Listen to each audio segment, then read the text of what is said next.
In problem number 3, let's talk about all the different transformations that happen. First of all, let's talk about that negative sign. What does the negative sign do? The negative sign will reflect it around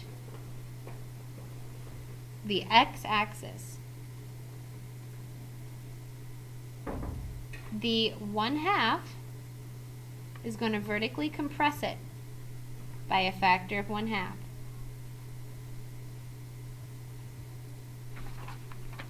The -3 is going to translate it. The -3 is going to translate it to the right 3 units.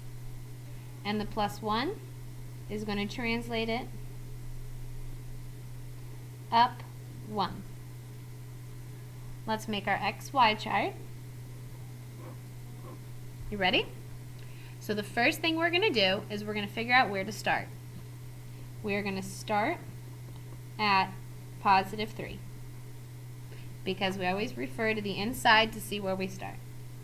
Now go up 1 to 4, go up 3 to 7, go up 5 to 12. Next, we are going to plug these values in. So we will get -1/2 times the square root of 3 minus 3 is 0. 3 minus 3 is 0 plus 1. Well, that turns into 0 plus 1 is 1. Now let's plug in 4. That is -1/2 times the square root. What is 4 minus 3? 1 plus 1.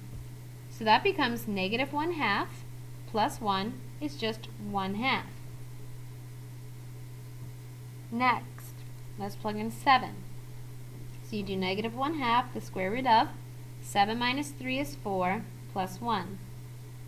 Well, that's the square root, that's 2. So we do -1/2 times 2 is -1 plus 1 is 0. Now we do -1/2 times the square root of 12 minus 3 is 9. That's the square root of 9 is 3, so -1/2 times 3 is -1.5. Then we have to add 1, and we get -1/2. You got to be able to plug those things in. If you're having trouble plug in, please come in tomorrow and ask. Next step is graphing. So over 3 up 1, over 4 up 1/2,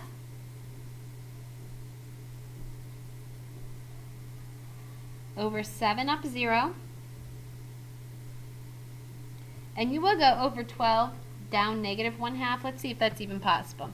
1, 2, 3, 4, 5, 6, 7, 8, 9, 10, 11, 12, and just down a little itty bitty bit. Take a look at how this one is a very smushed graph.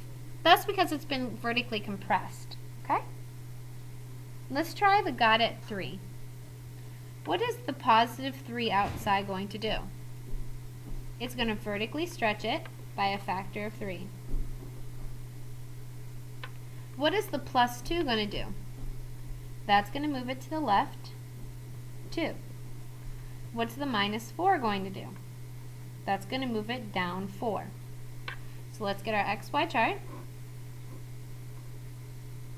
And let's pick our new x's.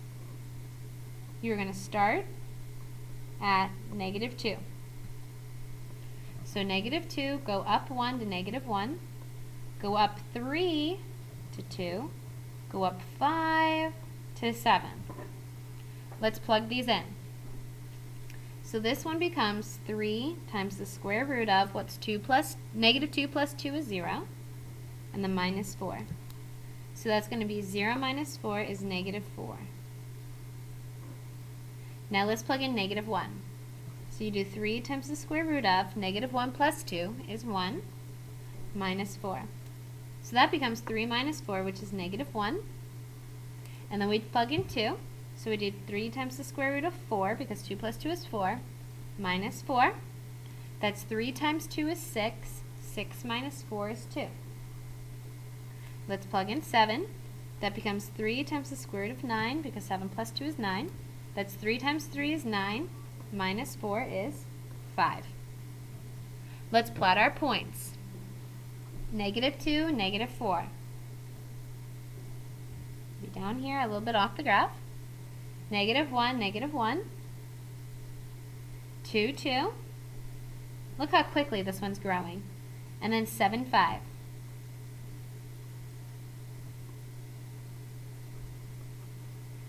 Can you see how this one is definitely vertically stretched?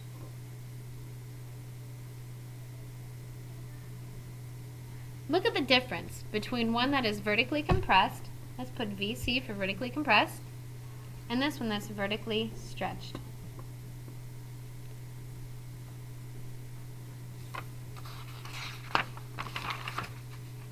Solving a radical by graphing. Now this is going to be pretty important for you to come in and practice with your graphing calculator when you do come.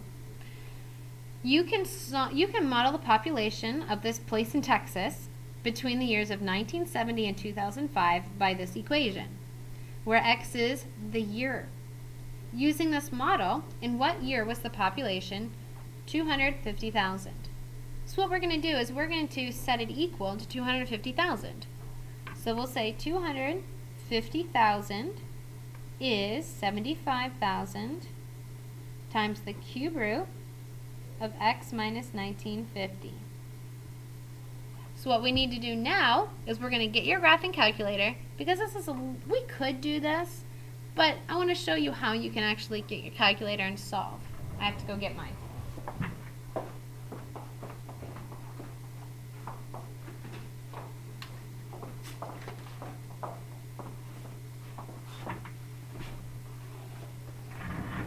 Alright, the first thing you're going to do is you're going to go to your y equals. You're going to plug in what you want your equation to equal. So you will plug in 250,000. For your y2, you plug in your equation, 75,000, and then you type in the cube root. Now you guys know the cube root is really like a 1/3 power, or if you hit the math button, you can see there is a cube root function. So we'll do X minus 1950. Now if we hit zoom 6, it's not really going to come up because these numbers are so incredibly large. So what I'm going to do is I'm going to change my window settings. I'm going to make X equal, well, the thing started, it looks like, around 1950. So I'm going to make my X equal 1950.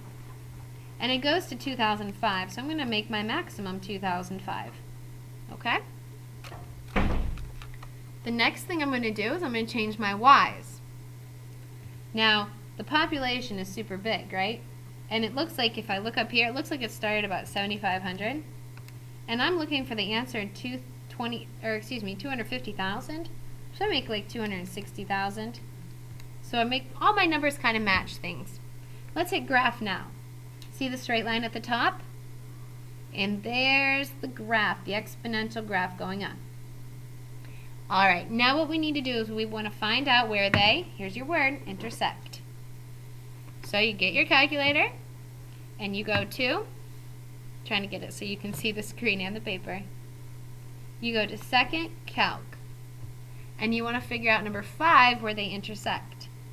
First curve, hit enter. Second curve, hit enter. Go ahead and scroll over to the intersection a little bit, hit enter, and you get the intersection is about 1987. 1987. So let's look at our options. There it is. Now take a look at this one. They want us to go up and see when this is going to be the population. So when did the population reach that many people? Well, just go back to your y equals, but this time type in 275,000. Change your window so it's a little bigger. I got to go up to at least that much. I'm going to go up to 300,000. And now you're going to do the second thing. Same exact thing. You're going to go to number 5 where they intersect. There's 300,000, or there's 275,000. There's your equation. There's where they meet. Now we're going to hit first curve, second curve, take a guess way over here. See the cursor moving? Hit enter. And you can see that it's approximately 1999. See that down there? 1999. So we'll say that happens at 1999 is when the population reached 275,000. Now in problem 4, the one that we just did, it used the transformation of y equals the cube root. This function, the inverse, is x cubed, no doubt. Just like, can I take a rewind for a second? Just like if we have y equals x squared, the inverse was y equals the square root of x. They're saying that if you have the cube root of x, the difference is x cubed. But unlike these two and how these relate, these ones have a restricted domain. Remember how we talked about that at the beginning? This one was restricted. X cubed is not restricted at all. Okay?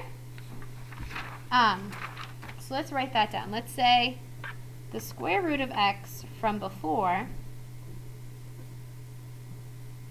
is restricted. Because you can't take the square root of a negative.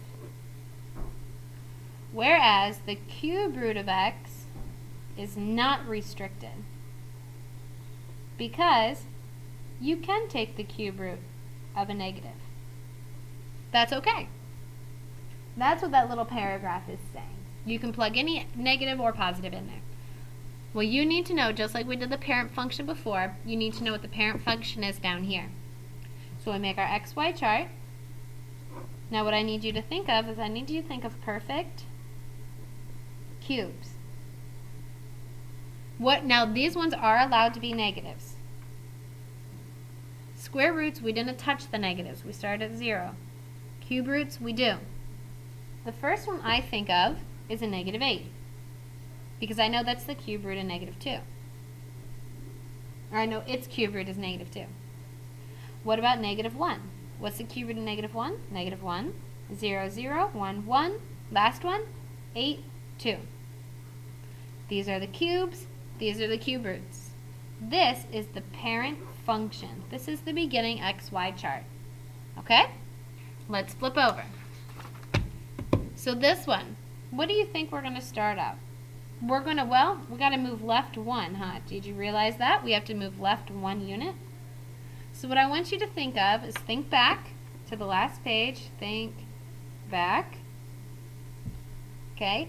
If it was from the previous page, negative 8, negative 1, 0, 1, and 8, how do I move these left? How do I move these left? They're not quite as easy, are they? Okay, how do I move those ones to the left? If I move them to the left, guys, you just take away 1. So instead of negative 8, negative 9. Instead of negative 1, negative 2. Instead of 0, negative 1. Instead of 1, 0. Instead of 8, 7. Okay? So over here, why don't we write down take away 1. Take away 1. Now we can replug them in and get really nice numbers. So I'm going to have 2 times the cube root. Negative 9 plus 1 is negative 8 minus 4. Cube root of negative 8 is negative 2 times 2 is negative 4 minus 4 is minus 8. Let's try that one more time. Negative 9 plus 1 is negative 8. The cube root of negative 8 is negative 2. Negative 2 times 2 is negative 4. Minus 4 is negative 8. Now let's do negative 2. Negative 2 plus 1 is negative 1. The cube root of negative 1 is negative 1. Times 2 is negative 2. Minus 4 is negative 6. Now let's plug in negative 1. That's 2 times the cube root of 0, because you plug in negative 1. That's 0 minus 4 is negative 4. Now let's do this one. This is 2 times the cube root of 0 plus 1 is 1. Minus 4, well that's 1 times 2 is 2, minus 4 is negative 2. Now let's plug in 7. 7 plus 1 is 8. So I do the cube root of 8 is 2, times 2 is 4, minus 4 is 0. Alright, let's graph these. So I do negative 9, negative 8. 1, 2, 3, 4, 5, 6. Now I am running out of room. We can count by 3s, or we can count by 2s. Let's count by 2s on this graph so we can get a nice picture. Okay, let's count by 2. So I'm going to skip on the x-axis by 2. Alright, I'm going to skip on the x-axis by 2. So if I'm going negative 9, I go 2, 4, 6, 8, in the middle makes 9. And I'm also going to skip by 2s on the y-axis too. Okay, so 2, 4, 6, 8, 9, 2, 4, 6, 8. Alright, then over 2, so negative 2, 2, 4, 6. Negative 1, negative 4. 0, 2. 7, 0. 2, 4, 6, an extra 1 there. Oh, 0, negative 2 is down here, excuse me. That was a mistake point up there. And then 7, 0 is over 2, 4, 6, 7, 0. Can you see your graph? Now, cubes look real goofy. They almost look like a sideways S, or part of a parabola folded down. Cubes always take this shape. And you can see that from your parent function on the other page. It always looks like an S, or part of a parabola going in different directions. So this one you can see was stretched by a factor of 2. It was moved to the left 1, and it was moved down 4. In problem 6, I'm going to teach you what to do if there is a number in front of x. Okay, I'm going to do that on one more video.